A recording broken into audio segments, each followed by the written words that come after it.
اعوذ باللہ من الشیطان الرجیم بسم اللہ الرحمن الرحیم الحمد للہ رب العالمین والعاقبۃ للمتقین والصلاة والسلام علی من کان نبی آدم بین الماء والطین قال اللہ تبارک و تعالی فی القرآن المجید والفرقان الحمید کل نفس ذائقۃ الموت صدق اللہ العظیم صدق صادق المصدوق علیہ الصلاۃ والتسلیم ان اللہ وملائکتہ یصلون علی النبی یا ایہا الذین آمنوا صلوا علیہ وسلموا تسلیما اللہم صلی علی سیدنا مولانا جد الحسن والحسین وعلى آلہ وأہل بیتہ وذریاتہ وازواجہ وصحبہ وبارک وسلم صلاۃ دائما کثیرا کثیرا کثیرا۔ ڈگرس کی سرزمین پر پہلی مرتبہ حاضر ہوا ہوں اور ایک ایسی تقریب میں مجھے حاضری کی سعادت میسر آئی کہ جو در حقیقت اصالِ ثواب کی مجلس ہے، اور آپ تمام حضرات بخوبی اس بات سے واقف ہے کہ جن کے اصالِ ثواب کے لیے ہم یہاں جمع ہوئے ہیں، محترمہ مرحومہ مغفورہ بلقیس بائی، جو ایک بزرگ ترین خاتون تھی، آج ان کی 10ویں کی محفل ہے، گویا کہ وصال فرمائے ہوئے 10 روز ہو چکے ہیں۔ آپ اور ہم سب آج اس غرض سے یہاں جمع ہوئے ہیں کہ کچھ نیک باتیں ہوں، کچھ اچھی باتیں ہوں، دین کے حوالے سے کچھ گفتگو ہو، اور اس پر جو کچھ بھی اجر و ثواب ہے ہم رب کی بارگاہ میں التجا کریں کہ خالق کائنات یہ ثواب مرحومہ مغفورہ کی بارگاہ میں پہنچائے، مرحومہ بلقیس بائی کو اس کا ثواب عطا فرمائے، ان کے درجات میں بلندیاں عطا فرمائے، ان کے گناہ صغائر و کبائر کو معاف فرما کر جنت الفردوس میں انہیں اعلیٰ مقام عطا فرمائے۔ ساتھ ہی ان کے شہزادگان، ان کے صاحبزادگان جو ہے اور اہل خانہ جو ہے، ان کے لیے بھی دعا کرتا ہوں کہ اللہ انہیں صبر جمیل عطا فرمائے اور اس کا انہیں اجر عظیم عطا فرمائے۔ زیادہ لمبی چوڑی گفتگو نہیں کروں گا کیونکہ وقت کی قلت ہے۔ عموماً جلسے عشاء بعد ہوتے ہیں، یہ مغرب کے بعد جلسہ رکھا گیا ہے اور عشاء کی نماز جیسا کہ اعلان ہوا کچھ تاخیر سے ہوں گی، تو زیادہ وقت پھر بھی نہیں ہے۔ کوشش کروں گا کہ اس مختصر وقت میں موت کے حوالے سے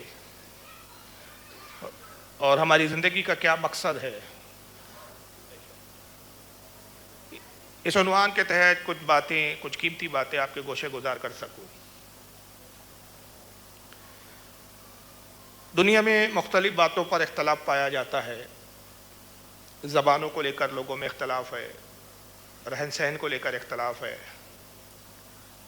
کھانے پینے کو لے کر اختلاف ہے، حتیٰ کہ مذاہب کو لے کر اختلاف ہے، خالق کائنات کی عبادت کو لے کر بھی اختلاف ہے، معبود کو لے کر بھی اختلاف ہے۔ ہم ایک خدا واحد کی عبادت کرتے ہیں، دنیا میں وہ بھی قومیں ہیں جو 2 خدا کی قائل ہے، کچھ قومیں 3 خدا کی قائل ہے، جیسے کہ عیسائی ہے جو 3 خداؤں کے قائل ہے، ٹرینیٹی کے قائل ہے۔ یہود اور مجوسی ہے، یہودی اور مجوسی جو 2 خداؤں کے قائل ہے۔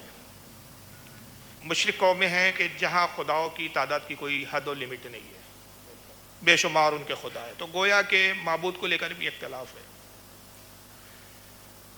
ہر لمحے، ہر قدم قدم پر آپ کو دنیا میں اختلاف نظر آئیں گے، مگر ایک ایسی بنیادی چیز، ایک ایسی چیز ہے جس پر کسی قوم و ملت کا اختلاف نہیں، اور بالفرض اگر کوئی اختلاف کرے بھی تو اس کے اختلاف کا کوئی فائدہ نہیں کہ اس حقیقت کو جھٹلایا نہیں جا سکتا۔ ایک ایسی حقیقت جس پر سب کا اتفاق، اور وہ حقیقت ہے موت۔ جس طرح یہ یقین ہے کہ ہم پیدا ہوئے اور اس وقت موجود ہیں، اس محفل میں ہے، ہمیں یقین ہے کہ ہم اس محفل میں ہے، مجھے یقین ہے کہ میں کچھ کلام کر رہا ہوں، کچھ کہہ رہا ہوں، آپ کو یقین ہے کہ آپ مجھے سن رہے ہیں، اسی طرح یہ بھی یقین ہے کہ اس دنیا سے ایک نہ ایک دن ہمیں جانا ہے۔ خالق کائنات نے جب انسانوں کی تخلیق فرمائی، حضرت آدم علیہ السلام انسانوں میں سب سے پہلے خلق ہوئے۔ ہمارے جد کریم، ہمارے باپ، ہمارے جد اعلیٰ، تمام نسل انسان انہی سے جاری و ساری ہوئی۔ حضرت آدم کے ساتھ ہی تمام روحوں کی بھی پیدائش ہوئی۔ وہ تمام روحیں جو حضرت آدم کی نسل میں، حضرت آدم کی پشت میں رکھی گئی اور حضرت آدم کی نسل میں قیامت تک پیدا ہوتے رہیں گی۔ حضرت آدم علیہ السلام نے جب ان روحوں کو دیکھا تو روایت اور حدیثوں میں آیا کہ وہ بھوسی کی مانند روحیں نظر آ رہی تھی۔ اس قدر تعداد تھی ان کی کہ جیسے کوئی بھوسی کو ہوا میں بکھیر دیا جائے۔ دو قسم کی بھوسیاں تھیں، ایک سیدھے آپ کے بازو سے کچھ بھوسی برآمد ہوئی جن کی حد و شمار اللہ کے سوا کوئی نہیں جانتا، ایک الٹے کاندھے سے بھوسی برآمد ہوئی۔ فرق یہ تھا کہ جو سیدھے کاندھے سے بھوسی نکالی گئی اور جو سیدھے کاندھے سے بھوسی کی مانی جو شے نظر آ رہی تھی اس کا رنگ سفید تھا، الٹے کاندھے سے جو بھوسی نکالی گئی اس کا رنگ سیاہ کالا تھا۔ حضرت آدم نے تعجب سے عرض کیا، خالق کائنات، یہ میرے بازوؤں سے، میرے کاندھوں سے یہ کیا شے نکلی، یہ کیا ہے؟ ارشاد ربانی ہوا کہ آدم، یہ تیری اولادیں ہیں جو قیامت تک دنیا میں آئیں گی۔ مشیت پہلے ہی طے کر چکی تھی کہ آدم کی تخلیق اگرچہ جنت میں ہوئی لیکن خلافت کا تاج زمین پر رکھا جائے گا، زمین پر جانا ہے، آدم کو بھی زمین پر جانا ہے، نسل آدم کو بھی زمین پر پیدا ہونا ہے۔ پہلے ہی فرما دیا گیا تھا، انی جاعل فی الارض خلیفہ، میں زمین پر ایک خلیفہ پیدا کروں گا، زمین پر جانا ہے، طے ہے۔ عرض کیا، خالق کائنات، یہ اگر میری اولادیں ہیں تو یہ دو رنگ کیسے، ایک کا سفید ایک کا کالا؟ یہ اگر وہ روحیں ہیں جو دنیا میں آئیں گی، پیدا ہوں گی؟ ارشاد فرمایا کہ تقدیر لکھی جا چکی، جو سفید بھوسی تو نے دیکھا یہ تیری وہ اولادیں ہیں جو صاحب ایمان ہوں گے اور جنت میں جائیں گے، اور جو سیاہ بھوسی تو نے دیکھی ہے آدم، یہ تیری اولادوں میں وہ ہے جو کفر اختیار کریں گے، مجھ پر ایمان نہیں لائیں گے، یہ جہنم میں جائیں گے۔ سوال یہ پیدا ہوتا ہے کہ جب پہلی طے ہو گیا تو پھر ہم عمل کیوں کریں؟ جس کو جنت میں جانا ہے وہ تو طے ہو چکا ہے۔ جی نہیں، بات یہ نہیں ہے۔ دنیا میں جو انسان جس طرح کے اعمال کرنا تھا، ایمان اختیار کرے گا یا کفر اختیار کرے گا، اللہ نے دنیا میں اس کو ایک حد تک اختیار دیا ہے، چاہے تو ایمان قبول کر لے، چاہے تو کفر پر اڑا رہے۔ رب تبارک و تعالیٰ عالم الغیب ہے، پہلے سے ہی جانتا ہے، اپنے علم کے مطابق اس نے تحریر فرما دی۔ ایسا نہیں کہ جو لکھا اس پر انسان مجبور ہے۔ دو قسم ہے تقدیروں کی، تقدیر مبرم، تقدیر مطلق، یا معلق بھی کہا گیا اس کو۔ معلق وہ تقدیر جو تبدیل ہوتی ہے، دعاؤں سے تبدیل ہو جاتی ہے، اعمال سے تبدیل ہوتی ہے۔ لکھ دیا گیا تقدیر میں تکلیف پہنچیں گی، بیمار ہوں گا آدمی، فلاں تاریخ کو اتنے بج کر اتنے منٹ پر اس کی طبیعت خراب ہوگی، بیمار ہوگا، لیکن کچھ اچھا عمل کیا، اللہ راضی ہو گیا، ارشاد فرمایا اس کی تقدیر کا یہ لکھا ہوا مٹا دو، اس کے لیے صحت لکھ دو۔ لکھا ہوا تھا کہ دنیا میں جائیں گا، اولاد نہیں ہوگی، بے اولاد رہیں گا، کسی ولی کامل نے دعا کر دی، خالق کائنات اس کو اولاد عطا فرما دی، میرے ولی نے دعا کی، میں نے قبول کیا، تقدیر مٹاؤ، 3 اولاد عطا کر دو۔ متعدد مثالیں میں اس طرح سے دے سکتا ہوں۔ لکھا تھا کہ آج کھانا ہی نہیں ملے گا، آپ کو کام میں ایسے مصروف رہیں گے آپ کے بھوکے رہو گے۔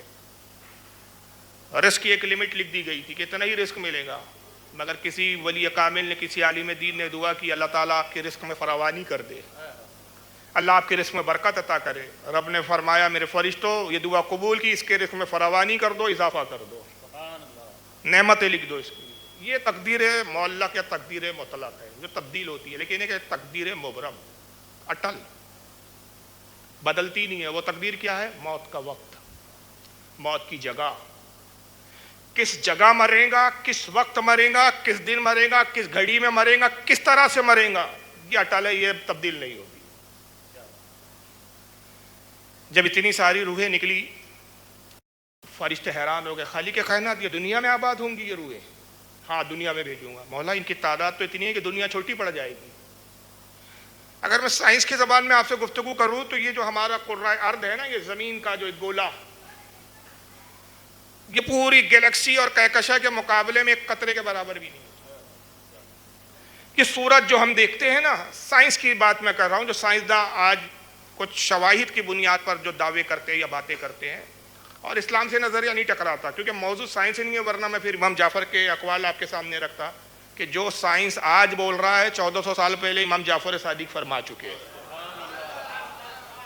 آئنسٹائن جس نے زمین کی حرکت کا نظریہ دیا، اور آج سائنسداں اس کے نظریے کو قبول کرتے ہیں اور بہت بڑا زمین کا دنیا کا سائنٹسٹ مانتے ہیں، البرٹ آئنسٹائن کہتا ہے کہ یہ جو سورج ایک نظر آ رہا ہے، چاند نظر آ رہا ہے، یہ بے شمار جن کی تعداد ہم جانتے نہیں، گن نہیں سکتے، یہ جو ستارے ہمیں نظر آ رہے ہیں، یہ ایک گیلیکسی ہے، یہ ہماری اپنی ایک گیلیکسی ہے، ایسی ہزاروں گیلیکسیاں ہیں جس میں ایسے ہزاروں سورج ہیں، ایسے ہزاروں چاند ہیں، اور ہمارے چاند سے ہزاروں گنا بڑے ہیں۔ اس کائنات کے مقابلے میں زمین کی کیا حیثیت ہے؟ ایک قطرے کے برابر۔ اور پھر اس زمین پر ہم آباد ہے، اس میں ہماری اپنی کیا حیثیت ہے؟ اور پھر ہم کہتے ہیں اللہ میں، ہمیں بولتے وقت بھی شرم آنی چاہیے کہ ہم ہے کیا جو انا کہہ رہے ہیں، میں کیا، یہ میں کیا ہوتا ہے بھائی؟ کچھ نہیں ہے آپ۔ تو فرشتوں نے، کیونکہ فرشتے کائنات کا نظارہ دیکھ چکے ہیں، جانتے تھے، ان کی نگاہ کائنات پر حاوی تھی، عرض کیا خالق کائنات اتنی روحیں زمین پر تو بھیجیں گا، زمین تو تنگ ہو جائیں گی۔ اللہ نے ارشاد فرمایا کل من علیہا فان وَيَبْقَى وَجْهُ رَبِّكَ ذُو الْجَلَالِ وَالْإِكْرَامِ۔ ارشاد فرمایا کہ ہر شے کو، ہر چیز کو فنا ہے سوائے تیرے رب کے جاہ و جلال کے، صرف تیرے رب کی ذات باقی رہنے والی ہے، باقی ہر شے کو فنا ہے۔ میں موت پیدا کر دوں گا، ہر روح ایک وقت تک زمین پہ ٹھہریں گی اور پھر میری طرف لوٹ آنا ہے۔ ان کو یک بارگی ایک ساتھ پوری آدم کی اولادوں کو زمین پر آباد نہیں کروں گا، کچھ کو بھیجوں گا، پھر کچھ وقت تک ان کو زمین پر ٹھہرنا ہے، پھر موت ہو جائے گی، جب وہ آئیں گے تو ان کی جگہ دوسرے بھیج دوں گا۔ یہ سلسلہ قیامت تک چلتا رہے گا، اور ایک وقت ہوا ہے کہ پوری دنیا کو پھر میں فنا کر دوں گا، اور پھر حشر کے دن جمع کروں گا، مالک یوم الدین، پھر میں اس انصاف کے دن کا مالک ہوں، پھر حساب لوں گا کیا کیا تھا دنیا میں۔ حدیث میں آتا ہے کہ فرشتوں نے جب دیکھا کہ انسان کی موت کا ذکر ہو رہا ہے تو خوش ہو گئے، انہوں نے کہا ہم موت کی تکلیف سے بچ گئے، ہمیں موت نہیں آنی ہے، موت کی تکلیف انسان کو بھگتنی ہے۔ ابھی فرشتے خوشی کا اظہار ہی کر رہے تھے کہ ہمیں موت نہیں، تو پھر دوسرا فرمان ارشاد ہوا کلو نفس ذائقۃ الموت، ہر نفس کو موت کا مزہ چکھنا ہے۔ فرشتوں نے کہا اب ہم بھی گئے، طے ہو گیا، انسان کی تخلیق کے ساتھ ہی طے ہو گیا کہ موت بھی ہے، اس کے لیے مرنا بھی ہے۔ اب دنیا میں ہمیں کیسے رہنا چاہیے کہ جب ہماری بارے میں پہلے ہی طے ہو چکا کہ ہم یہاں ہمیشگی کے لیے نہیں ہیں، ایک مختصر وقت کے لیے آئے ہیں، کیسے گزارنا ہے پھر ہمیں یہاں پہ اپنی زندگی کیا؟ لیکن اب سوال یہ پیدا ہوتا ہے کہ بھائی انسان کی موت کے بارے میں تو ہم سنتے ہیں، مگر کبھی سنا کہ آج فلاں فرشتے کا انتقال ہو گیا؟ تو پھر یہ کیسا فاروق صاحب، ابھی آپ نے کیسے کہہ دیا کہ فرشتوں کو بھی موت آنی ہے؟ آج تک تو کوئی روایت ہماری نظر سے نہیں گزری کہ اللہ کے نبی نے کہا ہو کہ آج فلاں فرشتے کا انتقال ہو گیا، آج اتنے ہزار فرشتوں کو موت آ گئی۔ انسان کے لیے موت ایک مختصر زندگی کے بعد ہے، لیکن فرشتوں کی زندگی ہمارے مقابلے میں بہت طویل ہے۔ ان میں اور ہم میں ایک فرق ہے، کیونکہ معصوم مخلوق ہے، گناہوں سے پاک ہے، نفس سے پاک ہے، تو یہ انعام ایک طرح سے ان کو کہ ایک بار جب پیدا ہوتے ہیں فرشتے، قیامت کے وقت ان کو موت آئیں گی، قیامت تک زندگی ہے۔ ہمارے لیے قیامت تک زندگی نہیں، مختصر زندگی ہمارے لیے، اور پھر رسول اللہ کی امت کی تو اور مختصر زندگی۔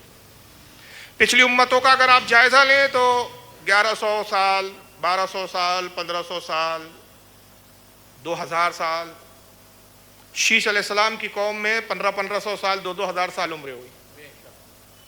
ایک بڑی دلچسپ روایت آتی ہے کہ شیش علیہ السلام کے پاس ایک بڑھیا آتی ہے، عرض کیا کہ اے اللہ کے نبی شیش، میں آپ پر ایمان لائی ہوں، آج ہی میرے بیٹے کا انتقال ہو گیا ہے، میں آپ کو نبی جانتی ہوں، آپ اللہ کے نبی ہے، پیغمبر ہے، میرے بیٹے کو آپ زندہ فرمائیے، اپنے رب سے دعا کیجئے کہ میرے بیٹے کو دوبارہ زندگی دے۔ آپ نے فرمایا کہ موت حق ہے، موت کا مالک اللہ ہے، جتنی زندگی جس کے لیے مقرر کر دی اتنے ہی دن اس کو دنیا میں رہنا ہے۔ اے ضعیفہ صبر کر۔ کیسے صبر کروں؟ میرا بچہ مر گیا، جوان بھی نہیں کہتی ہے، بچہ مر گیا ہے میرا، چھوٹی عمر میں مر گیا، کم سن بچہ ہے، کوئی یہ بھی مرنے کے دن تھے اس کے کہ میں صبر کروں؟ آپ نے کہا تیرے نبی شیش کو بھی موت آنی ہے، صبر کر۔ کہا شیش کیسے میں صبر کروں؟ یہ بھی کوئی عمر تھی اس کی مرنے کی؟ دعا کیجیے آپ، میں نے آپ پر ایمان لایا ہے، ایمان لانے کا اتنا تو انعام ملنا چاہیے کہ میرے بیٹے کو حیات دی جائے۔ حضرت شیش نے کہا اچھا کتنی عمر تھی تیرے بچے کی؟ کہا کیا کوئی خاص عمر تھی؟ کھیلنے کودنے کے دن تھے؟ یہ 300 سال تو عمر تھی اس کی، کھیلنے کودنے کی عمر ہے وہ، کیوں 1500 سال 1600 سال 2000 سال کی عمر ہے بھائی، تو 300 سال تو بچپن ہی کی عمر ہوئی۔ کہا 300 سال یہی تو عمر تھی، کوئی کھیلنے کودنے کے دن تھے، بچہ ہی تو تھا، ابھی کوئی مرنے کا وقت تھا یہ۔ حضرت شیخ نے کہا 300 سال بھی کافی ہے، اللہ کا احسان مانتے ہو، شکر ادا کر کہ اس نے 300 سال تیرے بچے کو حیات دی۔ میں تجھے ایک خبر دیتا ہوں جو تجھے چونکا دیں گی کہ آخری پیغمبر محمد صلی اللہ تعالی وسلم تشریف لائیں گے، وہ پیغمبر جن کے صدقے میں اللہ نے ساری کائنات کی تخلیق فرمائی۔ وہ نہ پیدا کیے جانا مقصود ان کا ہوتا تو کائنات ہی نہ بناتا، مگر ان کی امت کی عمر کتنی ہوں گی جانتی ہے؟ 50 اور 60 کے درمیان۔ اس عمر میں وہ شادیاں بھی کریں گے، بچے بھی پیدا کریں گے، گھر بھی بنائیں گے۔ ضعیفہ نے جیسی سونا سر پہ ہاتھ رکھا، بیٹھ گئی، کہا بس 50 اور 60 سال کے درمیان عمر ہوں گی، اگر ہمیں اتنی عمر ہو تو نہ ہم گھر بنائیں نہ شادی کریں، کچھ نہیں، درخت کے نیچے ہی ہم زندگی گزار دیں۔ اتنی عمر بھی میں کوئی گھر بناتا ہے؟ تو ان کے لیے یہ عمر بہت مختصر تھی، لیکن ہمارے لیے بہت غنیمت ہے یہ عمر۔ تو پچھلے انبیاء کی عمر بہت طویل ہوئی، پچھلے انبیاء کی امتوں کی عمریں، نبیوں کی بھی عمریں بہت طویل ہوئی، بعض انبیاء کی، لیکن فرشتوں کی عمر سب سے زیادہ طویل۔ انسان پیدا ہوتے ہیں، ہر انسان کے ساتھ فرشتے بھی پیدا ہوتے ہیں، اور انسانوں کی پیدائش کے مقابلے میں فرشتوں کی پیدائش زیادہ ہے، تعداد زیادہ ہے۔ اگر انسان کی تعداد سے، انسان کی آبادی سے فرشتوں کی آبادی کا تقابل کرے تو ہماری آبادی کوئی حیثیت ہی نہیں رکھتی، پاسن میں نہیں بیٹھتی ہے۔ کتنے فرشتے ہیں اللہ کے؟ اس کی تعداد، اس کا شمار اللہ اور اس کے رسول کے علاوہ کوئی نہیں جانتا۔ اللہ جانتا ہے، اللہ کے بتائے سے اس کے رسول جانتے ہیں۔ مگر مختلف صورتیں فرشتوں کے پیدا ہونے کی۔ اس کی پیدائش کس ذریعے سے ہوتی ہے انسان کی؟ آپ اور ہم کیسے پیدا ہوئے؟ آسمان سے ٹپکے نہیں ہیں، درخت سے اگے نہیں ہیں، پھلوں کی طرح نہیں درختوں میں ہم شاخوں سے لٹک کے پیدا ہوئے۔ ایک طریقہ ہے، ایک قانون ہے، ایک فطرت کا قانون مقرر ہے ہمارے لیے کہ ایک مرد اور عورت کا ملاپ ہوتا ہے، تو اس کیسے ملاپ ہو اس کے لیے بھی ایک جائز طریقہ نکاح رکھا گیا ہے کہ اس میں حرام کاری نہ ہو، گناہ نہ ہو، حلال طریقہ۔ ایک مرد اور عورت ملتے ہیں، ایک تیسری جان پیدا ہوتی ہے، یہی افزائش کا طریقہ ہے ہمارے۔ لیکن فرشتے کیسے پیدا ہوتے ہیں؟ پھر فرشتے پیدا ہوتے تو انہیں موت کیسے آئے گی؟ ہم دنیا میں پیدا ہوتے ہیں، پھر بیمار ہوتے ہیں، انتقال کر جاتے ہیں، کسی کا ایکسیڈنٹ ہو گیا، انتقال ہو گیا، ہارٹ اٹیک آ گیا، انتقال ہو گیا، کوئی سوتا کا سوتا ہی رہ گیا، مختلف صورتیں انتقال کی۔ صورتیں کوئی بھی ہو انتقال کی، ایک بات تو طے ہے کہ ملک الموت علیہ السلام ہماری روح کو قبض فرما دے۔ تو فرشتوں کا پھر وصال کیسے ہوتا ہے، ان کا انتقال کیسے ہوتا ہے، پیدائش کیسے ہوتی ہے؟ اندازہ لگائیے کہ انسان کس طرح اشرف المخلوقات ہے کہ فرشتوں کی پیدائش میں بھی انسان کا دخل ہے۔ فرشتوں کی پیدائش میں انسان کا کیا ہے؟ دخل ہے۔ یہ جملہ میں بول کے گزر جاؤں تو آپ کنفیوز ہو جاؤ گے کہ یار ہمارا کہاں دخل، ہم تو فرشتوں کو دیکھ بھی نہیں پاتے ہیں، ہم نے فرشتوں کو دیکھا نہیں، ہمارا کیا لینا دینا فرشتوں کی پیدائش سے؟ جی آپ ہی کا لینا دینا جناب۔ اور اس پر پھر ناز کرے صرف اہل سنت و جماعت کے، فرشتوں کی پیدائش میں بھی جو سب سے بڑا حصہ جس جماعت کا ہے، جن لوگوں کا ہے، وہ سنی ہے۔ یہ فضیلت وہابیوں کو نہیں ملی، کافر کو تو نصیب بھی نہیں ہوئی، یہ سب سنیوں کو ہے۔ اور میں دلیل کی روشنی میں بات کروں گا، صرف ہوائی بات نہیں ہو رہی ہے۔ یہ سنیوں کا فرشتوں کی پیدائش میں حصہ ہے، لیکن پھر ایک سوال پیدا ہوتا ہے کہ آپ میں سے کوئی کھڑے ہو کے پوچھ سکتا ہے کہ فاروق صاحب بڑی عجیب بات کر رہے ہیں کہ کیا فرشتوں میں بھی نر و مادہ ہوتے ہیں؟ کیا فرشتوں میں عورتیں ہوتی ہیں کہ جس طرح ہمارے ہاں عورتیں ہوتی ہیں، مادہ ہوتی ہے، ایک نر کا مادہ سے تعلق قائم ہوتا ہے تو ایک جان پیدا ہوتی ہے، ایک بچہ وجود میں آتا ہے، تو کیا فرشتوں میں بھی عورتیں ہیں؟ کیا ہمارے مردوں سے وہ زنانہ فرشتے یا مادہ فرشتوں کا کوئی تعلق ہے؟ جو مخلوق نظر ہی نہیں آتی اس کی پیدائش میں ہمارا کیا حصہ؟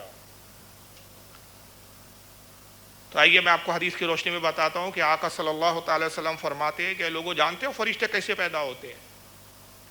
صحابہ نے عرض کیا اللہ رسول بہتر جانے، فرمایا سنو، ہر فرشتے کے دو پر ہے۔ ہم میں اور فرشتوں میں یہ بھی فرق ہے کہ ہم زمین پر چلتے ہیں، بلکہ چلتے کیا ہے بولا جائے رینگتے ہیں۔ پوری کائنات کا میں نے آپ کو جائزہ دیا، اس کائنات کا جائزہ لے کر اپنا وجود دیکھے تو گویا ہمیں کیڑے کی مانند ایک جراثیم جو نظر نہ آئے وہی حیثیت ہے، ہماری زمین پر رینگتے ہیں گویا ہم۔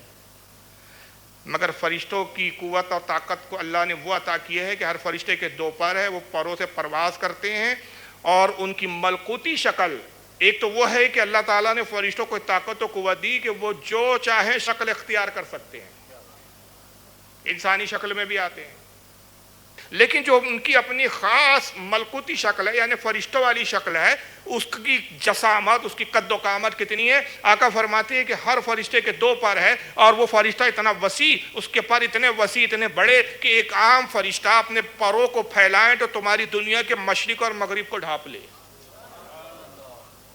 ایک اللہ تعالیٰ نے ایک ایسا خاص فرشتہ پیدا کیا، اور جب میرا کوئی ایک امتی مجھ پر ایک مرتبہ درود پڑھتا ہے، اللہ تعالیٰ اس فرشتے سے کہتا ہے کہ میرے فرشتے دریائے نور میں غوطہ لگا۔ وہ فرشتہ دریائے نور میں غوطہ لگاتا ہے، باہر آتا ہے، اپنے پروں کو جھٹکتا ہے، پروں سے پانی کے قطرے گرتے ہیں، جتنے قطرے گرتے ہر قطرے سے اللہ ایک فرشتے کو پیدا فرماتا ہے۔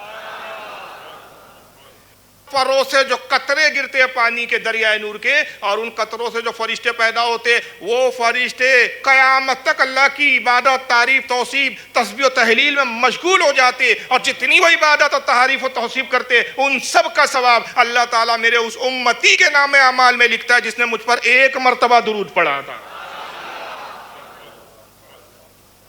اس طرح فرشتوں کی پیدائش ہوتی ہے۔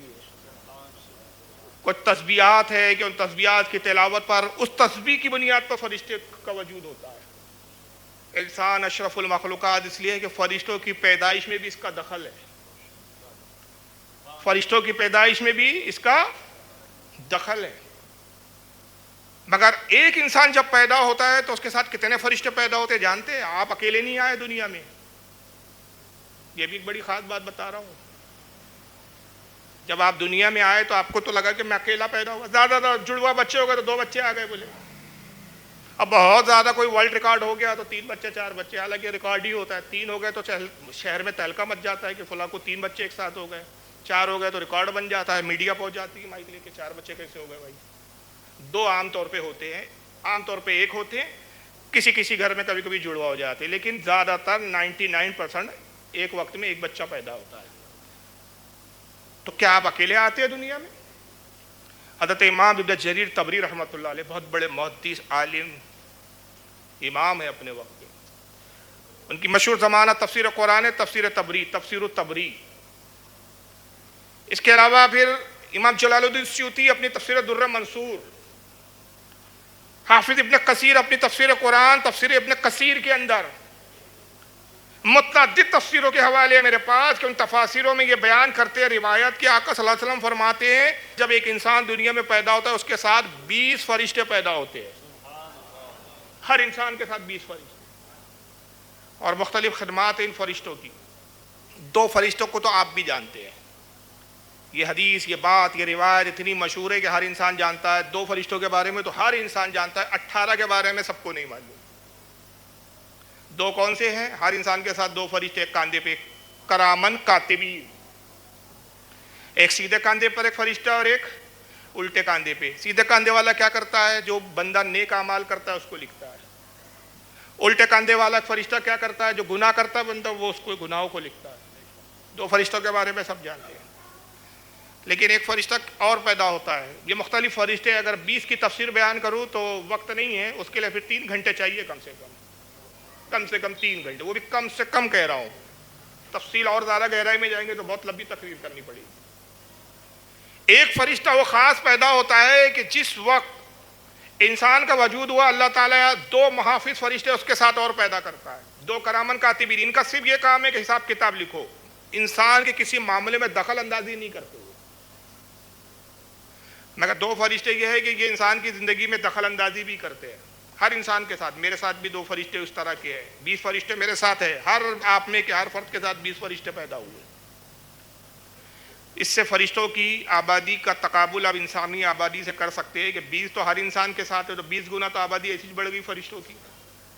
پھر وہ تعریف، توصیف، تسبیح، تحلیل سے جو پیدا ہوتے ہیں وہ ان کی گنتی نہیں تو کتنے. تو اندازہ لگائیے کہ انسان کی آبادی کے مقابلے میں فرشتوں کی آبادی کتنی ہے، اللہ ہی جانتا ہے اس کو. 7 آسمان فرشتوں سے بھرے ہیں جو اللہ کی عبادت پہ مشغول ہے. لیکن یہ جو دو فرشتے کرامن کاتبین کے علاوہ ہے، یہ انسانی زندگی میں کیسے دخل اندازی کرتے؟ ایک فرشتہ تو وہ ہے کہ جو انسان کو نیک اعمال کی طرف ترغیب دلاتا رہتا ہے، اسی کو ہم اپنی زبان میں کہتے ہیں ضمیر. مگر ساتھ میں ایک اور بھی پیدا ہوتا ہے. ہر سنی کے پیچھے ایک وہابی بھی ہے، ہر سنی کے پیچھے ایک وہابی بھی ہے. ہر دوست کے ساتھ دشمن بھی ہے. بس جیسی وجود ہوا تو یہ وہابی تو بعد میں گھیریں گا آپ کو جب بڑے ہوں گے. بس پیدائش کے ساتھ ایک وہابیوں کا جد اعلیٰ بھی پیدا ہو جاتا ہے جو شروع سے گھیرا رہتا ہے. ابلیس کا بھی ایک بچہ ہوتا ہے، ابلیس کی بھی ایک اولاد ہوتی ہے جو انسان کے ساتھ پیدا ہوتی ہے، ہو بہو آپ ہی کی شکل کا. میرے ساتھ جو ابلیس پیدا ہوا وہ بھی میری شکل کا. اگر میرے ابلیس کو آپ دیکھ لے تو سمجھیں گے یہ فاروق خان رضوی ہے. میرے سارے راز جانتا ہے کیونکہ ساتھ میں پیدا ہوا، کسی لمحے مجھ سے جدا نہیں. حتیٰ کہ میں پاخانے میں جاؤں وہاں بھی آتا ہے کم وقت. لیکن وہ جو میرے ساتھ فرشتے پیدا ہوئے وہ پاخانے میں نہیں آتے، ناپاک جگہ نہیں آتے. لیکن جہاں غلاظت کی جگہ پہ بندہ جاتا ہے یہ فرشتے باہر رک جاتے ہیں، لیکن بندہ نگرانی میں ہوتا ہے، ان کی غافل نہیں ہوتے وہ انسان سے. یہ جو ابلیس کا بچہ پیدا ہوتا ہے ہر انسان کے ساتھ، اسی کو کہا جاتا ہے خناس. یہ دل کے اندر گوشت کے لوتھڑے کی شکل میں ہوتا ہے. اس کا کام کیا ہے؟ گناہوں کی طرف راغب کرنا. اسی کا ذکر قرآن عظیم میں سورہ الناس میں آیا، من شر الوسواس الخناس. اے پروردگار میں تیری پناہ چاہتا ہوں اس خناس، اس شیطان سے جو دل میں وسوسے پیدا کرتا ہے، گناہوں کی طرف لگاتا ہے. آقا صلی اللہ تعالی وسلم ایک حدیث میں فرماتے ہیں کہ لوگوں یہ خناس زندگی بھر تمہیں گناہوں کی طرف راغب کرتا ہے. وہ ایک فرشتہ جس کا نام ضمیر ہے جو نیکی کی طرف تمہیں بلاتا ہے. انسان میں زندگی بھر کشمکش چلتے رہتی ہے. اب اس کو یوں سمجھے مثال کے طور پہ کہ ایک دن آدمی بیٹھا، دل میں خیال ہے چلو یار آج ایک فلم دیکھتے ہیں، ذرا نکالو یار وہ پین کا. آج کل تو وہ آ گئے، پہلے سی ڈی وی ڈی چلتی تھی، کیسٹ چلتی تھی، آج کل وہ پین ڈرائیو آ گئے، اب تو موبائل آ گیا. چلو بیٹھے بیٹھے چلو یار یوٹیوب پہ ذرا کوئی فلم دیکھتے ہیں، آج کوئی گندی فلم دیکھتے ہیں. یہ گندی فلم دیکھتے ہیں، گناہ کرتے ہیں. یہ کس نے خیال پیدا کیا؟ یہ خناس ہے جس نے دل میں خیال دیا. دوسرے ہی لمحے پھر ایک خیال پیدا آیا، نہیں یار گناہ ہے مت دیکھ، اللہ کی بارگاہ میں حساب دینا ہے، کتنے گناہ کریں گا یار، باز آ جا، اب رک جا. یہ دوسرا خیال آیا. یہ خیال کس نے لایا؟ اس فرشتے نے، وہ ضمیر. مسند احمد کی روایت ہے، امام احمد ابن حنبل نے مسند کے نام سے بڑی طویل حدیث کی کتاب لکھی، 27,000 سے زائد حدیثیں اس میں جمع کی.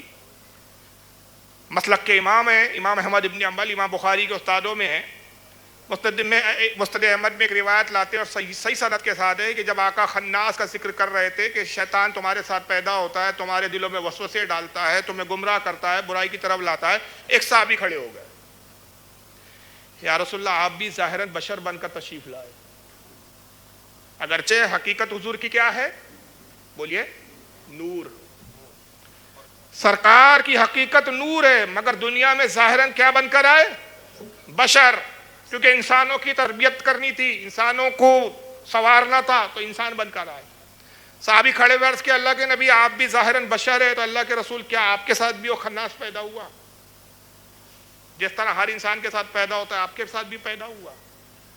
آقا مسکرائے فرمایا کہ میرے صحابی ہاں میرے ساتھ بھی خناس پیدا ہوا، مگر تم میں اور مجھ میں بڑا فرق ہے، ایکم مثلی، تم میں مجھ جیسا کون ہے؟ تمہارا خناس تا زندگی کافر رہتا ہے، میرا خناس مجھ پر ایمان لا چکا ہے اور مجھ سے اب اچھی باتیں سنتا ہے، تم میں اور مجھ میں یہ فرق ہے۔ آقا وہ ہے کہ شیطانوں کو بھی کلمہ پڑھا کے مسلمان بنا دیا، ہم میں اور آقا میں یہ فرق ہے۔ تو ہر انسان کے ساتھ پیدا ہوتا ہے، یہ کشمکش چلتے رہتی ہے زندگی بھر، اور وہ ایک دوسرا فرشتہ محافظ ایک فرشتہ ہے۔ یہ جو زندگی میں جو دو فرشتے میں نے کہا کہ دخیل ہے آپ کے بہت حد تک، ایک دوسرا کیا ہے، اس کی ذمہ داری کیا ہے؟ اس کی ذمہ داری ہے کہ جب تک موت نہیں آئی، جو آپ کے موت کا وقت مقرر ہے لکھا ہے، تب تک حادثات سے بچاتا ہے۔ جب تک تقدیر میں موت کا وقت متعین ہے، وہ وقت نہیں آتا تب تک آپ کو وہ موت سے بچاتا ہے۔ ایسے ہر حادثے سے وہ فرشتہ بچاتا ہے کہ جو آپ کو موت کی طرف لے جائے۔ ہر انسان کے ساتھ ایسے لمحے آئے ہوں گے، آپ نے بھی آزمایا ہوگا، میرے ساتھ بھی ہوا، ہر کسی کے ساتھ ہوا۔ آپ راستے سے گزر رہے ہیں، میں ایک ایگزامپل مثال دے رہا ہوں، اچانک ایک ٹرک پیچھے سے آیا، سنسناتے ہوئے آپ کے بازو سے ایسا گزرا، کان کو ہوا لگی، باڈی کو ہوا لگی، دیکھنے والے چیخ پڑے، ارے مرا گیا۔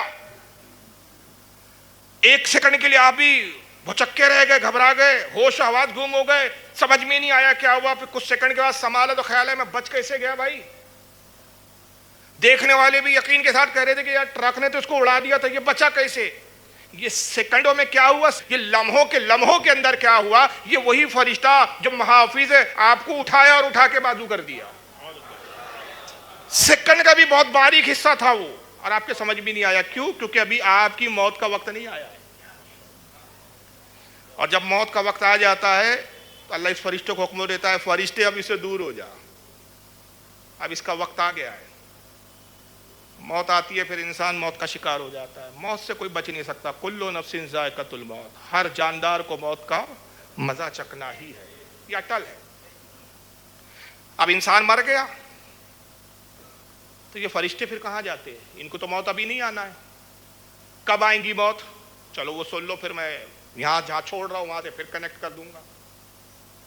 قیامت تک یہ فرشتے زندہ رہیں گے، اور جب قیامت کا دن آئے گا اللہ تعالیٰ جب سب کو فنا فرما دے گا، زمین و آسمان فنا ہو جائے گی، سور پھونکا جائیں گا، حضرت اسرافیل سور پھونکیں گے، ساری دنیا فنا ہو جائے گی، یہ چاند سورج پہاڑ سب ریزہ ریزہ ہو جائیں گے، سب کچھ فنا ہو جائے گا، صرف فرشتوں کی جماعت ہوگی۔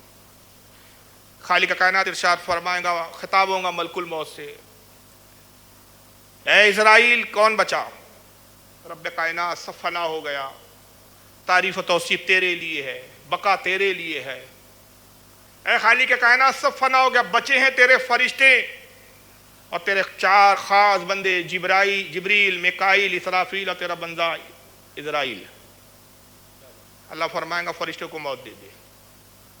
ملک الموت فرشتوں کی روح قبض کرے گے، کیسے کرے گا اللہ ہی جانے، ہم اس کی تفصیل نہیں جانتے۔ سارے فرشتوں کو موت دیں گے۔ ایک روایت میں آیا کہ حضرت اسرائیل علیہ السلام سے ایک لفظ فرمائیں گے، سارے فرشتے ایک ساتھ موت کا شکار ہو جائیں گے، فرمائیں گے موتو، مر جاؤ، سب کے سب فرشتے ختم۔ اے اسرائیل کون بچا؟ خالق کائنات تیرا بندہ جبریل، تیرا بندہ اسرافیل، تیرا بندہ میکائیل، تیرا بندہ اسرائیل۔ میکائیل اور اسرافیل کو موت دے دے، ان کی بھی روح حضرت ملک اللہ علیہ السلام قبض فرمائیں۔ کون بچا؟ خالق کائنات تیرا بندہ جبریل اور تیرا بندہ اسرائیل۔ جبریل کی بھی روح قبض کر، جبریل کی بھی روح قبض کر دیں گے۔ آقا فرماتے جب جبریل کی روح کو قبض کریں گے ملک الموت علیہ السلام، تو جبریل ایسے گریں گے کہ تم اپنی دنیا کی مثال یوں سمجھو کہ جیسے پہاڑ ایسا پھٹ پڑتا ہے، اس طرح گویا ایک پہاڑ پھٹ پڑا، اس شکل میں حضرت جبریل علیہ السلام کا مطلب ایک عالم ہوگا اور آپ کا وصال ہو جائے گا۔ اسرائیل علیہ السلام سجدے میں ہوں گے اور کانپ رہے ہوں گے۔ اللہ فرمائے گا کون بچا؟ خالق کائنات تیرا عاجز اور کمزور بندہ اسرائیل۔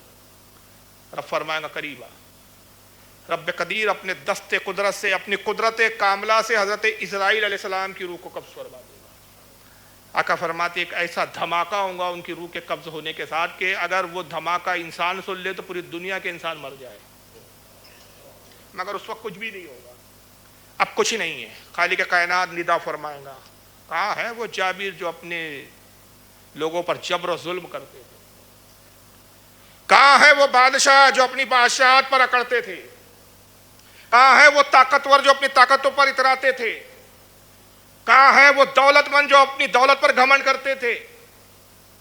کہاں ہے وہ حسن پر اترانے اور حسن پر ناز کرنے والے جو اپنے حسن پر ناز کرتے تھے؟ آج بادشاہت کس کے لیے ہے؟ آج طاقت کس کے لیے ہے؟ آج قوت کس کے لیے ہے؟ آج بقا کس کے لیے ہے؟ آقا فرماتے کوئی ہو تو جواب دے. کوئی نہیں. وہی کیفیت جو ازل میں تھی جب ساری مخلوق کو پیدا نہیں کیا تھا، جیسا اس وقت تھا، جیسا بول رہا، یہ بھی لفظ میرے لیے مشکل ہے، الفاظوں کی تنگ دامنی. یہ جیسا تیسا یہ اللہ سے، اللہ کی ذات کے لیے بعید ہے، یہ اس کے وہ تغیرات سے پاک. لیکن سمجھائیں تو کیسے سمجھائیں، بتائیں تو کیسے بتائیں؟ ہمارے لفظ مخلوق، ہم مخلوق ہو کر مخلوق کے ذریعے رب کی، خالق کی تعریف و توصیف، ان کیفیتوں کو بیان کرے تو بھی کرے کیسے؟ ہمارے الفاظوں کی مجبوری، ہمارے علم کی کمزوری. لیکن بس میں آپ کے سمجھانے کے اعتبار سے، ورنہ جب کچھ نہ ہوگا، زمین آسمان چاند سورج سب ختم ہوگا، اس وقت بھی نہیں ہوگا، گھڑی نہیں ہوں گی، گھنٹے نہیں ہوں گے، سیکنڈ نہیں ہوں گے، ٹائم ہی نہیں ہوگا. مگر آقا کہتے ہیں جب تک اللہ چاہیں گا یہ وہ کیفیت رہے گی. اب یہ تو ہمارے بولنے کے لیے جب تک، نہ جب ہوگا نہ تب ہوگا، تب بھی نہیں ہے جب بھی نہیں ہے. خالق کائنات ندا فرمائیں گا، کہاں ہے بادشاہ، کہاں ہے حسن پر ناز کرنے والے، کہاں ہے دولت پر اکڑنے والے، کہاں ہے جبر و ظلم کرنے والے، کہاں ہے طاقت پر اترانے والے؟ اور پھر خود ارشاد فرمائیں گا آج بادشاہت ہے صرف میرے لیے، آج طاقت ہے صرف میرے لیے، قوت ہے صرف میرے لیے، میری ہی ذات باقی رہنے والی ہے، میرے علاوہ کوئی باقی نہیں، سب کو فنا ہے. اور پھر فرمائیں گا کن، ہو جا، فیقول، سب کے سب دوبارہ پیدا ہو جائیں. پھر حشر برپا ہوگا، حساب و کتاب ہوگا. جنت والے جنت میں جاؤ، جہنم والے جہنم میں جاؤ. یہ اس وقت فرشتوں کی موت آئیں گی. لیکن ابھی جو 20 فرشتے آپ کے ساتھ آئے تھے، 2 کے بارے میں تو آپ بھی جانتے ہیں، کرامن کاتبین، ان کا کام یہ تھا کہ آپ کا حساب کتاب لکھے. اب آپ کا انتقال ہو گیا تو کریں گے کیا؟ یہ پھر کیا لکھیں گے؟ اب تو دارالعمل ختم ہو گیا آپ کا. وہ فرشتہ جو آپ کو نیکی کی طرف راغب کر رہا تھا، آپ کی موت کے بعد اب کیا کرے؟ اب تو کام ہی نہیں ہے اس کے پاس کچھ. وہ فرشتہ جو آپ کی زندگی کو بچا رہا تھا، آپ کی محافظت کر رہا تھا، آپ کی موت ہو گئی، اب وہ فرشتہ کیا کرے؟ یہ ایک بڑا پیچیدہ سوال ہے.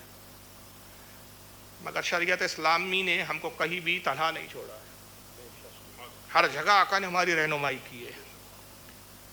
صحابہ نے عرض کیا اللہ کے نبی، وہ فرشتوں کا کیا ہوا جب انسان مر جاتا ہے، اس کے محافظ فرشتے پھر کیا کرتے ہیں؟ رب اللہ کے رسول نے ارشاد فرمایا کہ سنو، جب بندے کو قبر میں دفن کر دیا جاتا ہے تو یہ کرامن کاتبین، وہ محافظ فرشتے، وہ 20 فرشتے رب کی بارگاہ میں عرض کرتے ہیں مولا جس بندے پر ہم مقرر تھے اب اس کا انتقال ہو چکا، وہ اپنی منزل پر پہنچ چکا. خالق کائنات ہمارے لیے کیا حکم ہے؟ ہمیں اجازت دے کہ ہم آسمانوں میں آئے اور تیری عبادت کریں. اللہ فرماتا آسمان بھرے ہوئے ہیں میری عبادت گزاروں سے. رب قدیر ہمیں اجازت دے کہ ہم حرم میں جائیں اور حرم میں تیری عبادت کریں. اللہ فرمائے گا حرم عبادت گزاروں سے بھرا ہوا ہے. رب قدیر ہمیں عرش اعظم کے پائے پر آنے کی اجازت دے کہ عرش اعظم کے پائے تلے ہم تیری عبادت کریں. عرش کے پائے میرے فرشتوں سے بھرے ہیں، فرشتوں، یہاں تمہارے لیے کوئی جگہ نہیں ہے. رب قدیر پھر ہم کیا کریں؟ ارشاد ربانی ہوتا ہے جاؤ اس بندے کی قبر پر کھڑے ہو جاؤ، جس بندے پر میں نے تمہیں مقرر کیا تھا اس کی قبر پر جاؤ. یہ فرشتے 20 فرشتے قبر بندے کی قبر پر آتے ہیں اور آنے کے بعد پھر عرض کرتے ہیں مالک کائنات تیرے حکم کے تحت ہم قبر پر حاضر ہیں، اب ہمارے لیے کیا حکم ہے؟ اللہ فرماتا یہ نیکوکار تھا، میرے محبوب کا غلام تھا، میرے محبوب سے محبت کرنے والا تھا، قیامت تک اب تعریف و توصیف کرو، میری تعریف کرو، میری تسبیح بیان کرو، اور جو کچھ تم عبادت و تسبیح و تعریف کریں گے اس سب کا ثواب میں اس بندے کے نام اعمال میں لکھتا رہوں گا. بتائیے سنی ہونے میں کتنا فائدہ ہے. یہ ابھی تک اسی بات پہ اڑا ہوا ہے اصال ثواب جائز نہیں، کسی کا عمل کسی کو فائدہ نہیں دیتا. یہ تو سمجھ رہے نا میری مراد کس طرف ہے؟ یہ بدعقیدہ ابھی تک اصال ثواب کا قائل نہیں. معلوم ہوتا ہے نام اس نے اپنا اہل حدیث رکھا لیکن حدیث سے پڑھی ہی نہیں اس نے کچھ. عمل فرشتے کر رہے، ثواب اس کو مل رہا ہے. اس بندے کو فرشتے قبر پر آتے ہیں، اللہ کی تعریف بھی کرتے ہیں اور پھر دعا بھی کرتے ہیں، پروردگار اس بندے کے درجے کو بلند فرما کہ اس نے دنیا میں ہماری باتوں کو سنا، ہماری باتوں پر عمل کیا، ہم اس کو نیکی کی ترغیب دلاتے رہے، یہ نیک اعمال کرتا رہا، یہ درود و سلام بھی پڑھتا تھا، یہ نبی پاک صلی اللہ علیہ وسلم کی محبت کا اظہار بھی کرتا تھا، یہ تیری عبادت بھی کرتا تھا، یہ روزے بھی رکھتا تھا، یہ بندہ کامیاب ہو گیا، مولا اس کے درجے میں اضافہ فرما۔ اور وہ بندہ جو گناہگار مرتا ہے، بدعقیدگی پہ مرتا ہے، بے ایمان ہو کر مرتا ہے، کفر پر خاتمہ ہوتا ہے، بد مذہبیت اور گمراہیت پر خاتمہ ہوتا ہے، 20 فرشتے اس کی بھی قبر پر آتے ہیں، مولا کیا حکم ہے؟ اللہ فرماتا ہے یہ میرا نافرمان تھا، یہ گناہگار تھا، یہ بدکار تھا، یہ بد مذہب ہو کر مرا، اے فرشتوں قیامت تک اس پر لعنتیں بھیجتے رہو۔ تو بدعقیدہ ہونا کتنا خسارے کا ہے۔ ہر بندے کا تعلق قبر سے ہوتا ہے، اعمال اور عقیدہ یاد رکھیے، قبر کے عذاب کا تعلق، قبر کی نجات کا تعلق عقیدے سے ہے، اعمال سے نہیں ہے۔ یہ بڑی خاص بات ہے۔ اسلام کے 2 شعبے ہیں، ایک ہے عقیدہ اور ایک ہے اعمال، اور اسے بنیاد ہے عقیدہ۔ گویا کہ جو مکان ہے، ایک مکان کا تصور کرے تو مکان کی جو بنیاد ہے وہ مضبوط ہے تو مکان سلامت ہے، بنیاد کمزور ہو تو مکان سلامت نہیں رہ سکتا۔ اسی طرح عقیدہ بنیاد ہے، اور جو اوپر اب عمارت تعمیر کر رہے ہیں یہ اعمال ہے۔ اللہ کے رسول فرماتے ہیں کہ قبر آخرت کی پہلی منزل ہے، جو اس منزل میں کامیاب ہوا وہ قیامت تک، حشر تک کامیاب ہوتا رہے گا، جو اس پہلی منزل میں ناکام ہوا وہ وہاں تک ناکام رہے گا۔ اس کی ایگزامپل ایسا ہے کہ جو میٹرک میں فیل ہو گیا وہ گریجویشن نہیں کر سکتا، وہ آگے 12ویں نہیں کر سکتا، وہ آگے BA نہیں کر سکتا، BSc نہیں کر سکتا، MA نہیں کر سکتا جب تک کہ میٹرک پاس نہ ہو۔ پہلی منزل میٹرک ہے۔ جنت آپ کی ڈگری ہے، تو جنت کی ڈگری کم ملیں گی کہ پہلے آپ یہاں سے ایگزام پاس کر کے نکلیے۔ اب قبر کا امتحان جو ہے اس کا پاس ہونے کا دار و مدار کن چیزوں پر ہے؟ 3 سوالوں پر۔ تینوں سوال آپ غور سے دیکھ لیں، تینوں سوال آپ سنتے کئی بار ہوں گے لیکن غور کریں اس پر۔ یہ تینوں سوال کا تعلق اعمال سے نہیں ہے بلکہ عقیدے سے ہے۔ من ربوں کا، تیرا رب کون ہے؟ یہ اعمال سے نہیں ہے بلکہ کیا ہے؟ تیرا عقیدہ، اللہ کے بارے میں تیرا عقیدہ کیا ہے؟ کون ہے تیرا رب؟ 365 پتھروں کے معبود، لکڑیوں کے معبود، پتھروں کے معبود، کون ہے تیرا رب؟ مومن کہتا ہے ربی اللہ، میرا رب اللہ ہے جو ایک ہے، واحد ہے۔ ماں دینوں کا، تیرا دین کیا ہے؟ آگ کی پوجا کرنے والا، پتھروں کو پوجنے والا، کیڑے مکوڑوں کی عبادت کرنے والا، جانوروں کے سامنے سجدہ ریز ہونے والا، کسی کے بھی سامنے جھک جانے والا، کیا ہے تیرا دین؟ ماں دینوں کا کیا ہے تیرا دین؟ بندہ مومن جواب دیتا ہے دین الاسلام، میرا دین اسلام ہے، وہ اسلام جس میں نے شرک سے پرہیز کیا، وہ اسلام جس کے احکام کو میں نے فالو کیا، وہ اسلام جس میں نے ایک خدا واحد کی عبادت کی اور رسول اللہ پر ایمان لایا۔ تیسرا سوال ہوتا ہے، اور یہ تیسرا سوال بڑا ہے، پوری کامیابی کا مدار اس تیسرے سوال پر ہے۔ اور اس سوال کی اہمیت کے لیے میں صرف اتنا بتا دوں کہ امام بخاری نے صحیح بخاری میں 6 جگہ حدیث لکھی قبر کے سوال پر، 6 جگہ بخاری میں لکھ کے ایک ہی سوال لکھے۔ آج تک آپ سنتے آ رہے کہ قبروں میں کتنے سوال ہوتے ہیں؟ بولیے۔ امام بخاری ایک ہی سوال کا ذکر کرتے ہیں، اور صحیح بخاری وہ کتاب ہے جو قرآن کے بعد سب سے افضل مانی جاتی ہے۔ امام بخاری من ربوں کا ذکر نہیں کرتے۔ ایک روایت صحیح بخاری میں امام بخاری نے ایسی لائی جس میں من ربوں کا سوال کا ذکر ہو۔ ماں دینوں والا بھی سوال نہیں ہے امام بخاری کی کسی حدیث کی کتاب میں، ایک ہی سوال ہے، اور وہ تیسرا سوال ڈائریکٹ کہتے ہیں کہ قبر میں بس یہی سوال ہوگا، اور تیسرا سوال نقل کرتے 2 سوالوں کو چھوڑتے ہیں، وہ روایت ہی نہیں لکھی امام بخاری نے۔ اور صحیح بخاری میں 6 جگہ اس روایت کو لایا، تو 6 جگہ لایا تو کم سے کم 5 جگہ اگر آپ نے یہ لایا جس میں تیسرا سوال، تو کم سے کم ایک روایت پہ تو 2 لاتے، وہاں بھی نہیں، 6 کی 6 روایتوں میں ایک ہی سوال کا ذکر کر رہے ہیں۔ اور سوال یہ ہے ما کنت تقول فی حق ھذا الرجل، کیا کہتا تھا تو دنیا میں اس شخص کے بارے میں، یعنی رسول اللہ کے بارے میں کیا کہتا تھا؟ اور سوال میں ماضی کا صیغہ ہے ما کنت تقولو، کہتا کیا تھا، کیا کہتا ہے نہیں۔ اب کہیں گا محمد صلی اللہ علیہ وسلم میں مانا نہیں جائے گا، اب کہیں گا یہ میرے آقا ہے میں ان پہ ایمان لایا، مانیں گے؟ تو دنیا میں کیا کہتا تھا وہ بتا، اسی کا غلط کہتے آج لے ان کی پناہ، آج مدد مانگ ان سے، پھر نہ مانیں گے قیامت میں اگر مان گئے۔ کہتا کیا تھا یہ بتا؟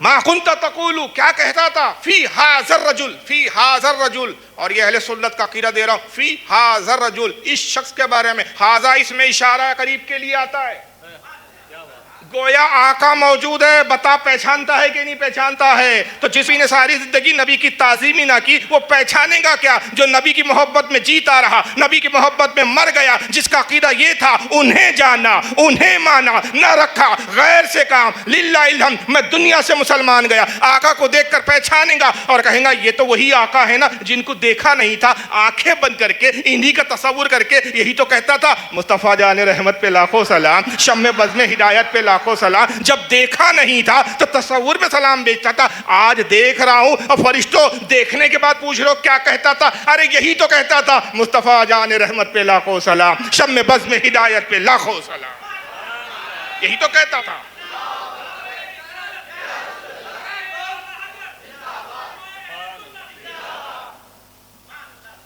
تو آقا کو پہچان کے کہے گا یہ میرے آقا محمد ہے، یہ میرے مولا محمد ہے، انہی پہ تو سلام بھیجتا تھا۔ فرشتے کہیں گے جا کامیاب ہو گیا تو، سو جا ایسے جیسے دلہن سوتی ہے۔ اور یہ وہ گیا کہ جس نے نبی کو تو نہیں پہچانا، 40 دن ادھر بھٹک رہا تھا، 45 دن ادھر بھٹک رہا تھا، بورا اٹھایا، بستر اٹھایا، ادھر ادھر ادھر ادھر، اس کی کیفیت ساری زندگی یہی رہی کہ جو تیرے در سے یار پھرتے ہیں در بدر یوں ہی خار پھرتے ہیں، ان کے در سے پھر کے بھٹکتا رہا۔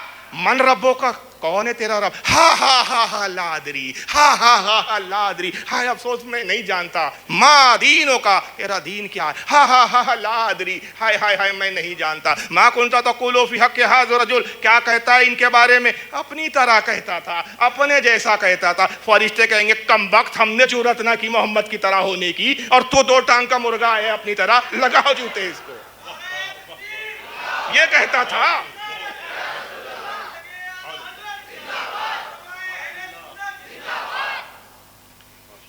تو ناکام ہو جائے گا، اور پھر وہ فرشتوں کی لعنت، جو 20 فرشتے آپس میں اب لعنتیں جھیلتے رہے گی۔ ایک تو عذاب یہ کہ آقا کو پہچانا نہیں۔ تو امام بخاری سے پوچھا گیا امام بخاری یہ تو بتائیے من ربوں کا کیوں نہیں لایا اپنی حدیث، ما دینوں کا کیوں نہیں لایا اپنے حدیث؟ تو امام بخاری نے جواب دیا کہ تم نے جانا نہیں، سمجھا نہیں، سارا سوالوں کی کامیابی آخرت کی اور دنیا کی ساری کامیابی کا راز محمد صلی اللہ علیہ وسلم پر ایمان لانے، ان کے پہچاننے میں ہے۔ اگر رب کو بھی پہچان لیا، دین کو بھی پہچان لیا، اور محمد کو نہ پہچانا تو کوئی کام نہ آئے گا، اور جس نے محمد کو پہچان لیا اس نے رب کو بھی پہچان لیا، اس نے دین کو بھی پہچان لیا۔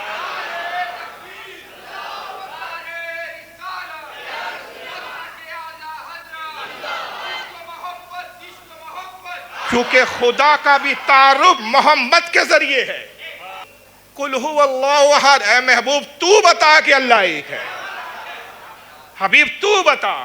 تو اللہ کا تعارف بھی ہمیں رسول سے ملا، اللہ کا پتہ بھی رسول سے ملا، اللہ کی معرفت بھی رسول سے ملی۔ یہی وجہ ہے وہ ابوبکر صدیق کا واقعہ سنے ہوں گے کہ ایک جنگ کے موقع پہ پورے گھر کا سامان رسول اللہ کی بارگاہ میں حاضر کر دیا۔ سنا ہے نا واقعہ، میں تفصیل میں نہیں جا رہا ہوں۔ اور آقا نے ایک ہی سوال کیا تھا، اے ابوبکر کیا چھوڑا گھر میں؟ کیا کہا تھا؟ میرے لیے اللہ کافی ہے، نہیں کہا میرے لیے اللہ اور اس کا رسول کافی ہے۔ تو جانتے تھے کہ رسول کو چھوڑ کر اللہ بھی نہیں مل سکتا۔ لیکن اب ایک چیز ہے کہ پھر قبر جو ہے بندے کی یہ منزل ہے، قبر مرکز ہے۔ لیکن ایک حدیث میں پھر آقا بتاتے ہیں، ارشاد فرماتے کہ جنتی بندے کا مقام بڑا بلند ہے، اور گناہگار کا تو یہ حال ہے کہ وہی قبر اس کے لیے جہنم کا گڑھا بن جاتی ہے، جہنم کی کھڑکی کھول دی جاتی ہے، قیامت تک عذاب میں مبتلا ہے، فرشتوں کی الگ لعنت پڑ رہی ہے۔ مگر جنتی کو کیا اختیار ہے جو نیکوکار ہے؟ آقا فرماتے ہیں کہ فرشتے رب کی بارگاہ میں عرض کرتے ہیں مولا تیرے بندے کی روح کو کہاں رکھے ہم؟ قبر تو اس کا مسکن ہے، لیکن اس کی روح کو خاص کون سی جگہ اس کا مسکن بنا ہے؟ اور اب فرماتا میرے بندوں کو مسجد سے بڑی محبت تھی، مسجد کے طاق میں اس کی روح کو رکھ دو۔ کسی بندے کو خانہ کعبہ سے بڑی محبت تھی، اللہ فرماتا ہے اس کی روح کو خانہ کعبہ میں رکھ دو۔ کسی بندے کو مسجد نبوی شریف سے بڑی محبت تھی، رب فرماتا ہے اس بندے کی روح کو مسجد نبوی شریف میں رکھ دو۔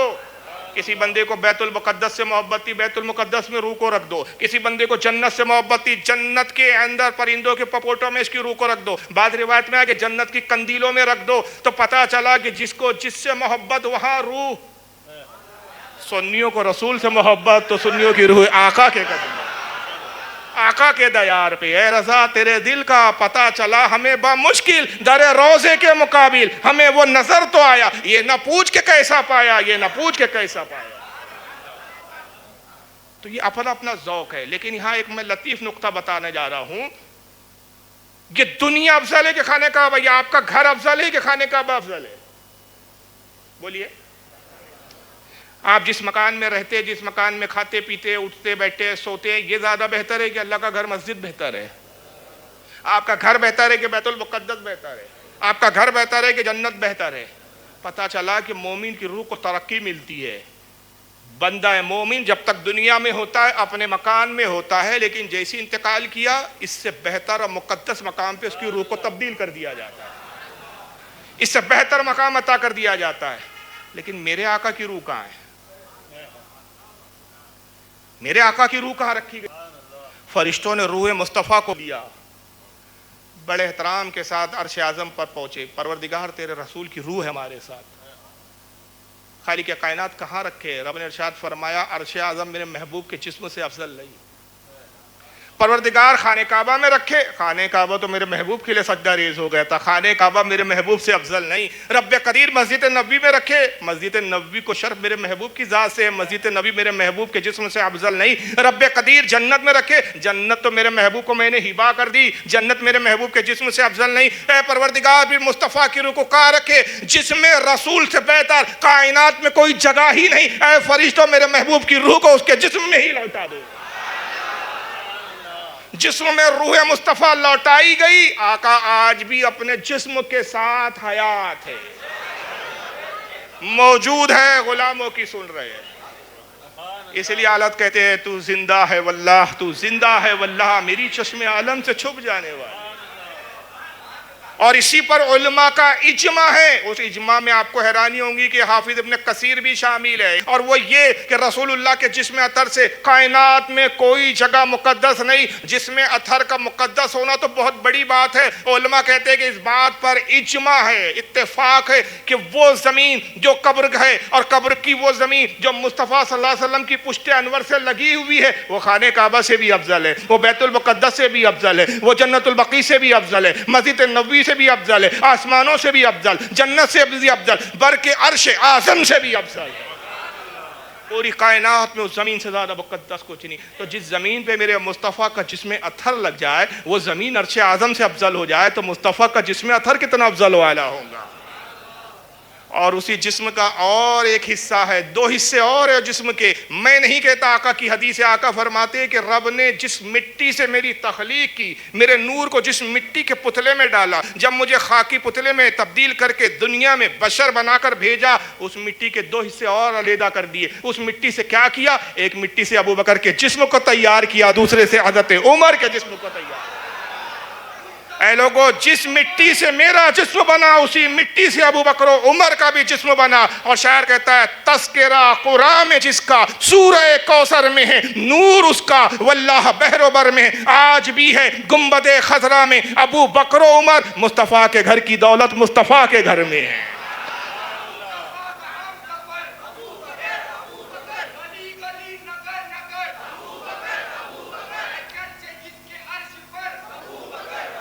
اور اس کی تائید قرآن عظیم کی وہ آیت کریمہ بھی کرتی ہے کہ جس میں ابو بکر اور جس میں عمر اسی مٹی سے خلق کیا گیا، جس مٹی سے جس میں مصطفیٰ صلی اللہ علیہ وسلم خلق کیا گیا۔ قرآن کہتا ہے منہا خلقناکم وفیہا نعیدکم ومنہا نخرجکم تارۃ اخری، ہم نے اسی مٹی سے تمہیں پیدا کیا، اسی مٹی میں لوٹائیں گے اور اسی مٹی سے دوبارہ اٹھائیں گے۔ تو کیسے اٹھائیں گے؟ ترمذی شریف کی حدیث ہے، آقا ایک مرتبہ برآمد ہوئے، ایک ہاتھ میں ابو بکر کا ہاتھ لیے ہوئے، دوسرے ہاتھ میں حضرت حضرت عمر کا ہاتھ لیے ہوئے. صحابہ سے کہا میرے صحابہ دیکھ رہے ہو ہم کس طرح ہے؟ صحابہ نے عرض کیا اللہ کے نبی ہم نے دیکھا کہ آپ کے ایک دستے مبارک میں ابو بکر کا دست ہے, آپ کے دوسرے دستے مبارک میں عمر کا ہاتھ ہے. آقا نے کہا گواہ ہو جاؤ, اسی طرح ساتھ ساتھ ہم قبر میں ہوں گے, اسی طرح حشر میں بھی ساتھ ساتھ اٹھائے جائیں گے.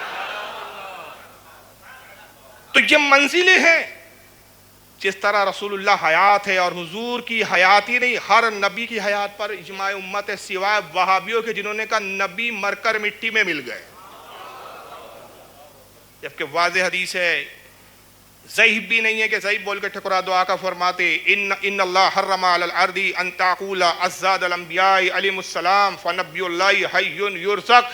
بے شک اللہ تعالیٰ نے زمین پر حرام کر دیا کہ ان نبیوں کے جسموں کو کھائے. اللہ کا نبی زندہ ہے اور اس کو اللہ کی طرف سے رزق دیا جاتا ہے. ایک مقام پہ فرماتے الانبیاء احیاء فی قبورہم یصلون, انبیاء اپنی قبر میں زندہ ہوتے ہیں اور نماز بھی پڑھتے ہیں. مگر اہل سنت کے عقیدے کو سلام کے بعض اولیاء وہ ہے, ہم ہر ولی کے بارے میں نہیں کہتے, لیکن بعض وہ مخصوص اولیاء ہے کہ نبی کے صدقے میں ان کو بھی قبر میں زندگی عطا کی گئی. اور ایسے واقعات ہمارے پیش نظر آتے ہیں کہ جس سے ثابت ہوتا ہے کہ حیات کے بعد بھی ان کو ایسی حیات عطا کی گئی کہ قبر میں بھی جسم کے ساتھ حیات ہے, اور اللہ نے اختیار دیا کہ جب چاہیں جسم اطہر کے ساتھ اجسام انصری کے ساتھ جب چاہیں دنیا میں بھی تشریف لے آئیں. ابھی شب برات گزری, اس پر بڑی ویب سائٹوں پہ اور کیا کہنا چاہیے فیس بک پہ وہابیوں کے کمنٹس آئے, یہ جاہل پڑھتے پڑھاتے کچھ نہیں ہے, صرف منہ کھولنا جانتے ہیں. کہا صاحب بریلیوں کا عقیدہ ہے کہ روح گھر پر آتی ہے, تو پھر یہ قبرستان کیوں جاتے ہیں؟ بڑے یعنی ایسا لگا کہ بہت بڑا تیر مار لیا. اچھا ان لوگوں کے پاس صرف عقل کے گھوڑے ہیں, دلیل کچھ نہیں ہوتی. اعتراض عقل سے کرتے ہیں, جواب حدیث سے چاہتے ہیں. بدماشی دیکھو. ارے بھائی جو عقیدہ تم عقل کی بنیاد پہ بتا رہے, ہمت ہو تو قرآن و حدیث سے دکھاؤ وہ کہ اس میں قرآن و حدیث میں اس کا انکار کا ثابت ہے. کہتے صاحب بریلیوں کا عقیدہ ہے کہ روحیں شب برات کے دن روحیں گھر پر آتی ہیں, تو جب گھر پہ آتی تو قبرستان کیوں جاتے ہیں؟ تو تم کو جب پوری بات معلوم نہیں تو منہ کیوں کھولتے ہو؟ تو قبرستان ہم اس لیے جاتے ہیں کہ قبرستان جانا آقا کی سنت ہے. روح آتی ہے یہ آقا کا فرمان ہے, ہم فرمان کو بھی مانتے ہیں, نبی کے افعال کو بھی مانتے ہیں, نبی کے قول کو بھی مانتے ہیں, نبی کے فعل کو بھی مانتے ہیں, دونوں پر ہمارا یقین ہے. اور یہ بالکل حقیقت ہے. اعلیٰ حضرت نے اس پر ایک مستقل کتاب لکھی ہے, ایک رسالہ لکھا ہے, اس کے اندر اعلیٰ حضرت نے بہت ساری حدیثوں کو نقل کیا ہے. جیسے کہ امام ابن ابی شیبہ کی المصنف سے حدیث نقل کی ہے. حضرت قاضی ثناء اللہ پانی پتی نے اس پہ ایک مستقل کتاب لکھی ہے تذکرۃ الموتیٰ کے نام سے. حضرت امام جلال الدین سیوطی کی شرح الصدور کے اندر یہ حدیثیں موجود ہے. کئی کتابوں میں روایتیں اور حدیثیں آئی جو اعلیٰ حضرت سے پہلے کے محدثین ہیں جنہوں نے حدیثوں کو سندوں کے ساتھ لکھا.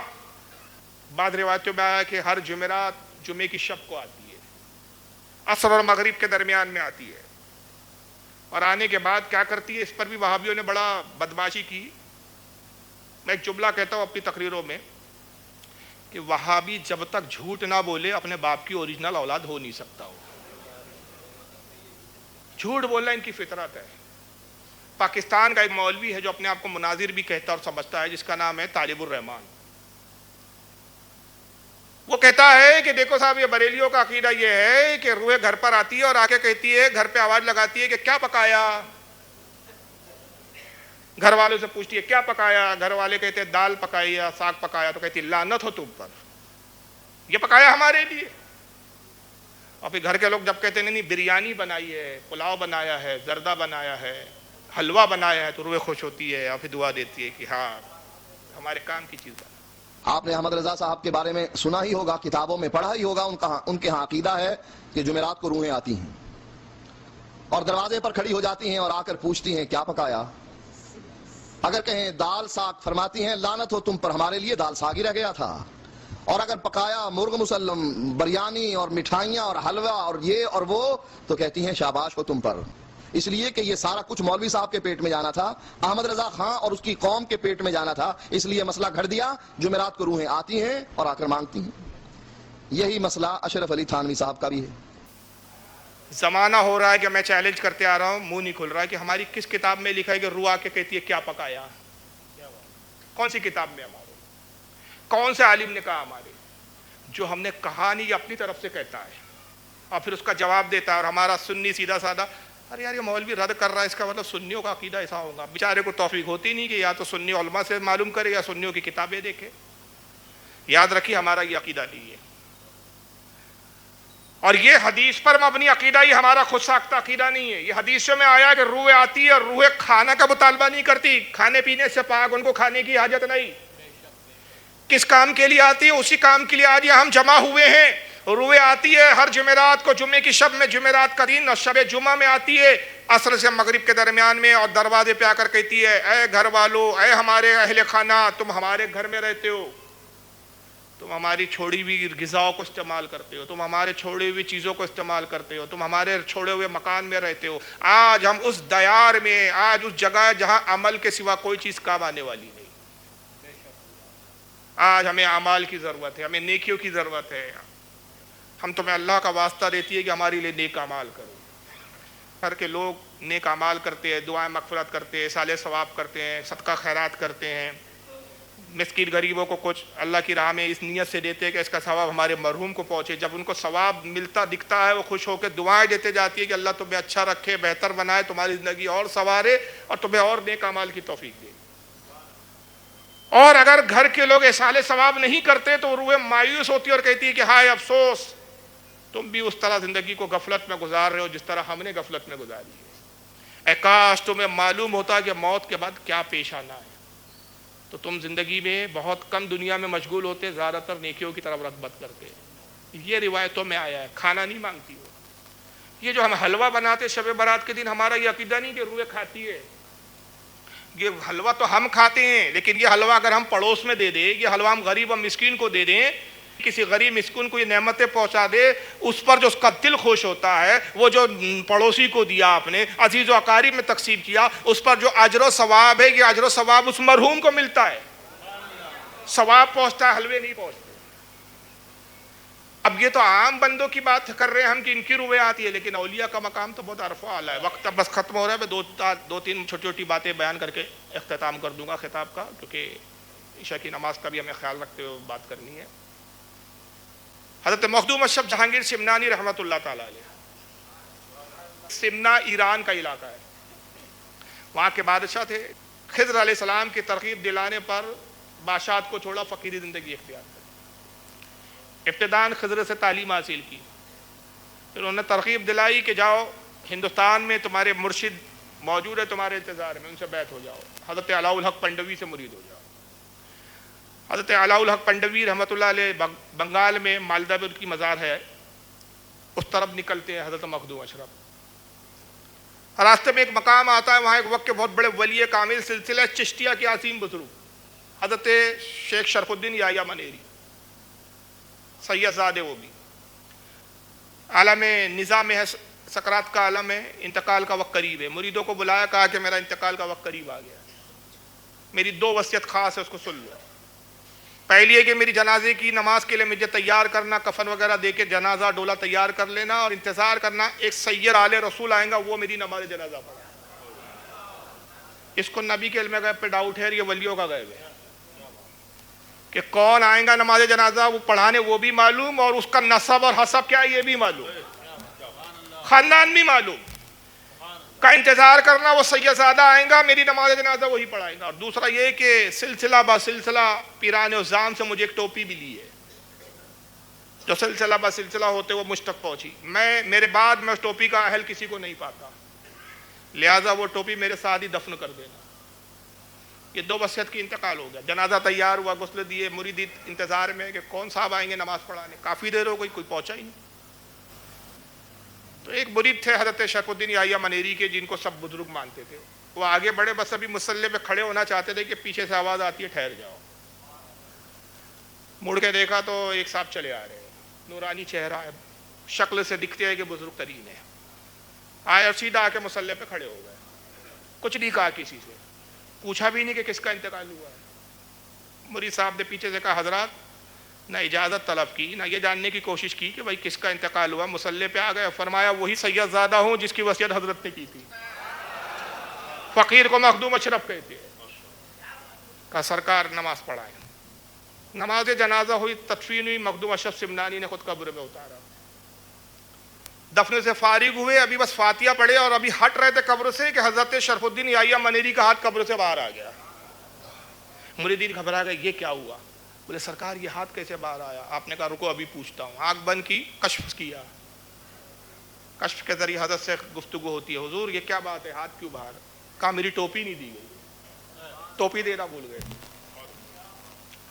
کہا حضرت نے وصیت کی تھی کسی ٹوپی کے بارے میں؟ بولے جی حضور۔ کہا حضرت ٹوپی مانگ رہے ہیں، فوراً ٹوپی حاضر کی جائے۔ مری ٹوپی لاتے، حضرت نے ٹوپی کو لیا، بڑے ادب سے دیا، کہا حضور لیجئے۔ ہاتھ نے ٹوپی لی، اندر غائب ہو گیا۔ جب ولیوں کی زندگی کا یہ حال ہے تو آقا کی زندگی کا کیا حال ہے؟ چلو ہو سکتا ہے اب یہ تقریر نیٹ پر تو جائیں گی، کیمرہ چل رہا ہے، ریکارڈ ہوں گی، نیٹ پہ ڈالی جائیں گی، تو پھر کچھ وہ مرزا پلمبر کے چوزے آئیں گے، کہانی شریف۔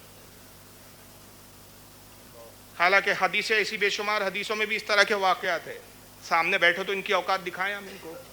فیس بک پہ پردے دار خواتین ہیں، فیس بک پہ بھوکنے والی عورتیں ہیں، سامنے آتے نہیں یہ لوگ۔ چلو ایک کتاب کا اور حوالہ سن لو اور ایک حدیث کا حوالہ سن لو، بس اسی پہ اختتام۔ حضرت شاہ ولی اللہ محدث دہلوی، کون سا فرقہ ہے جو ان کو نہیں مانتا؟ دیوبندی ان کو مانتے، اہل حدیث ان کو مانتے، ہم سنی بھی ان کو۔ تو اگر تم کہتے ہو یہ عقیدہ بریلیوں کا عقیدہ ہے تو پھر ایسا کرو، بریلیوں کو بخش دو، پہلے ان پر فتویٰ لگاؤ، شاہ ولی اللہ پر ہمت ہو۔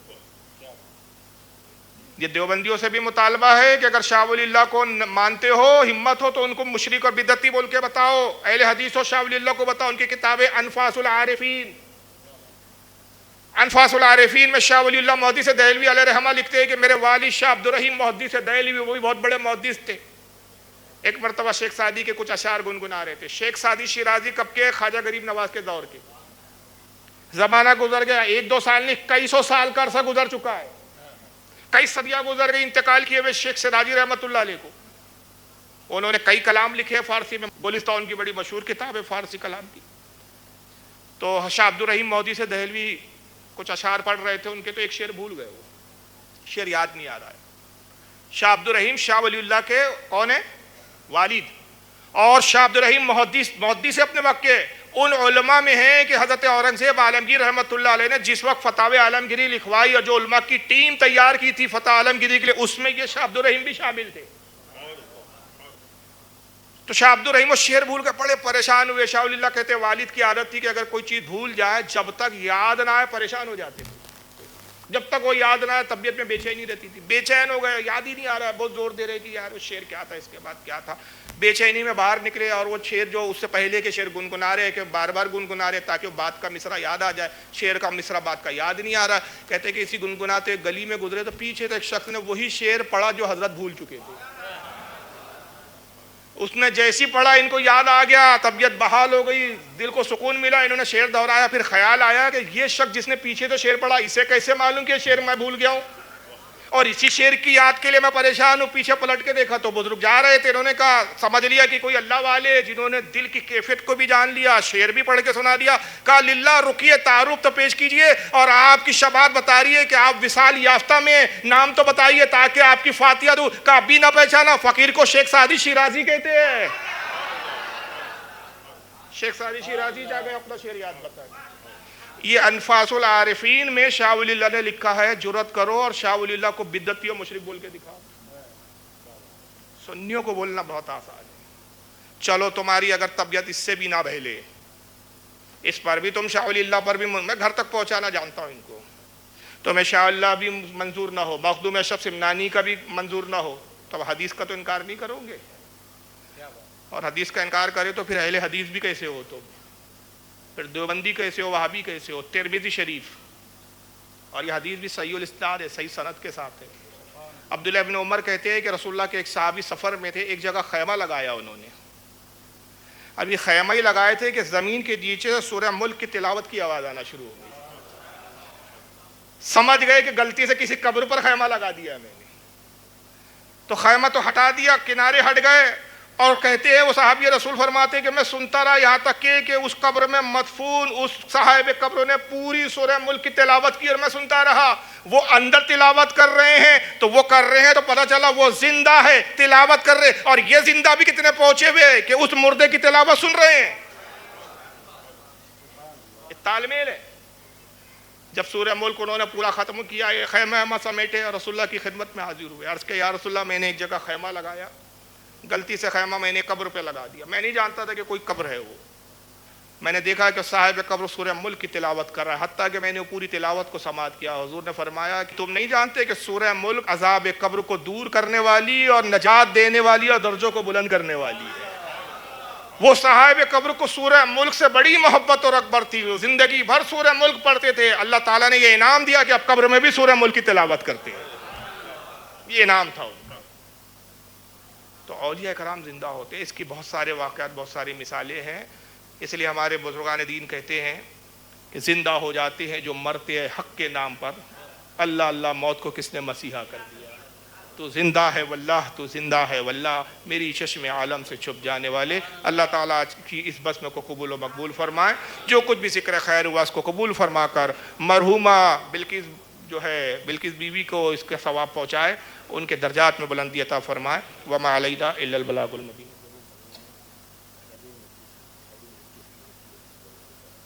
اچھا ایک بڑی خوشخبری کی بات ہے ماشاءاللہ. ہمارے حاجی رفیق صاحب اکولہ والے, ہمارے محسن ماشاءاللہ بزرگ ہے, انہوں نے مجھے ابھی اطلاع دی کہ ان کے حضرت محترمہ خیرون بلقیس نام ہے نا ان کا, ہاں خیرون بلقیس نام ان کا, جو مرحوم ہے ان کے نام سے الحمدللہ ایک مسجد تعمیر کرنے کا ارادہ کیا.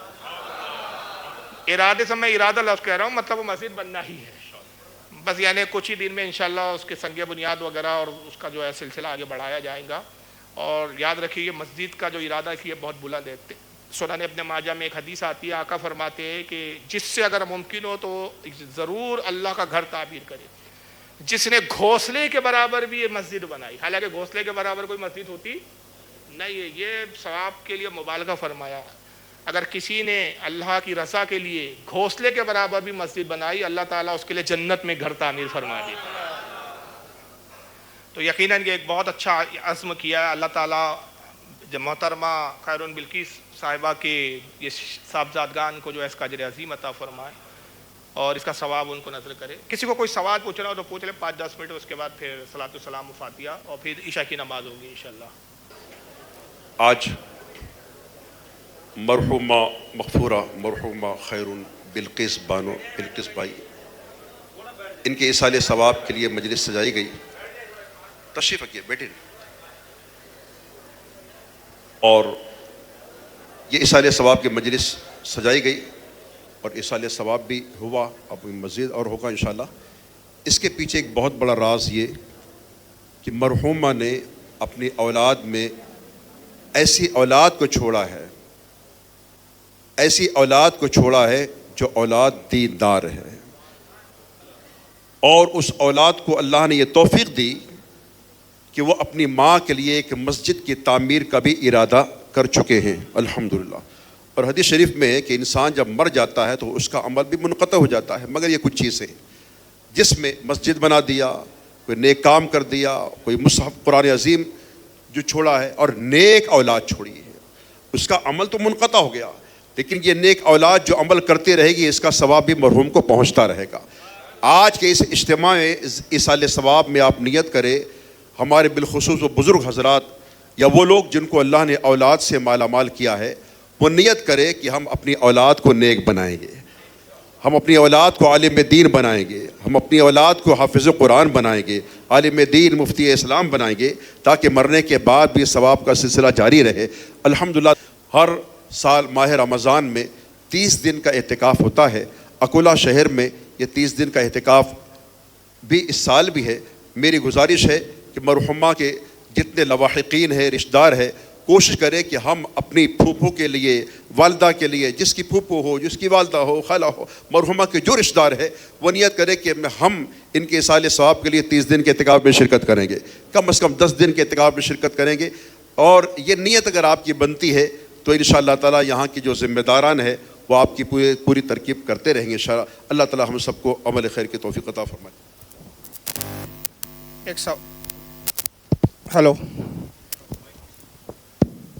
ایک سوال آیا ہے، اس کا جواب بھی دے دیتا ہوں. اور حضرت جو ابھی کچھ نصیحتیں فرما رہے تھے تو اس پر ایک بات ذہن میں آ گئی، تو میں چاہ رہا ہوں کہ تھوڑا سا اس میں اضافہ بھی ہو جائے کہ ایصال ثواب کا جو معاملہ ہوتا ہے، جیسے ابھی حضرت نے اعلان فرمایا کہ اعتکاف کا موقع آنے والا ہے، ابھی رمضان شریف شروع ہوں گے انشاءاللہ.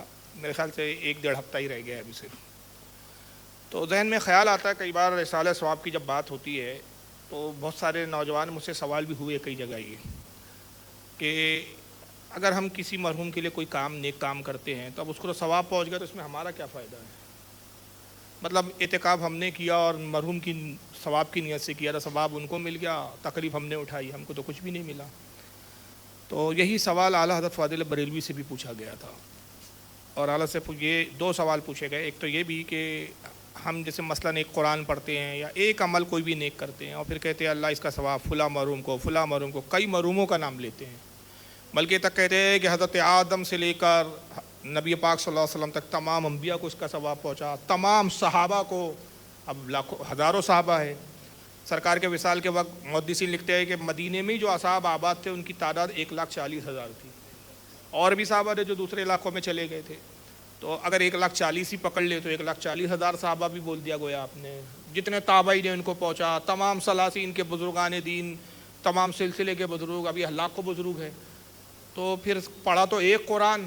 دیکھیے اللہ تعالیٰ کتنا رحیم اور کریم ہے.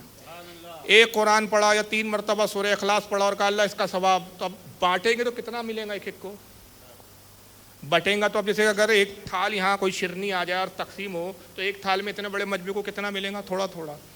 تو وہ شخص نے، سوال کرنے والے نے یہی خیال کیا کہ ثواب بڑھ جاتا ہے تو اتنا اتنا سا آتا ہوں گا، ذرہ ذرہ.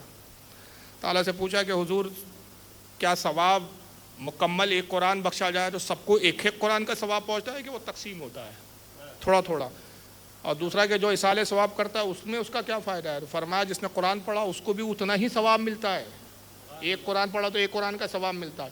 اور پھر جتنے مرحومین کا نام لیا، اللہ غفور و رحیم اور غنی ہے کہ وہ ثواب تقسیم نہیں کرتا بلکہ ہر مرحوم کو ایک قرآن کا ہی ثواب دیا جاتا ہے. یعنی ثواب کی کتنا اضافہ. تو اب اگر ایک اعتکاف کیا تو جس نے اعتکاف کیا اس کو تو ثواب ملے گا ہی خود، لیکن وہ اگر 10 مرحومین کے ثواب کی بھی نیت کرے تو 10 کو ایک اعتکاف کا ثواب ملے گا. یہ نہیں ہے کہ وہ پورا اعتکاف 10 دن کا ایک دن میں بڑھ جائے گا، تو بٹھے گا نہیں، پورا اعتکاف کا ثواب ملے گا. ایک مسجد بنائی تو اگر یہ جتنے مرحومین کی نیت سے بنائیں کہ ہمارے تمام مرحومین کو اس مسجد بنانے کا ثواب، تو سب کو ایک مسجد تعمیر کرنے کے برابر ثواب ملے گا. تو اس کے خزانوں میں کوئی کمی نہیں ہے. تو بہرحال ہر شخص کو چاہیے کہ اپنے مرحومین کو یاد رکھے اور جب بھی کوئی موقع آئے بلکہ کوشش یہ کرے کہ ہر مہینے کوئی فاتحہ کا اہتمام گھر میں ہو. کبھی دل میں آئے تو 100 مرتبہ درود شریف ہی پڑھ کے بخش دے.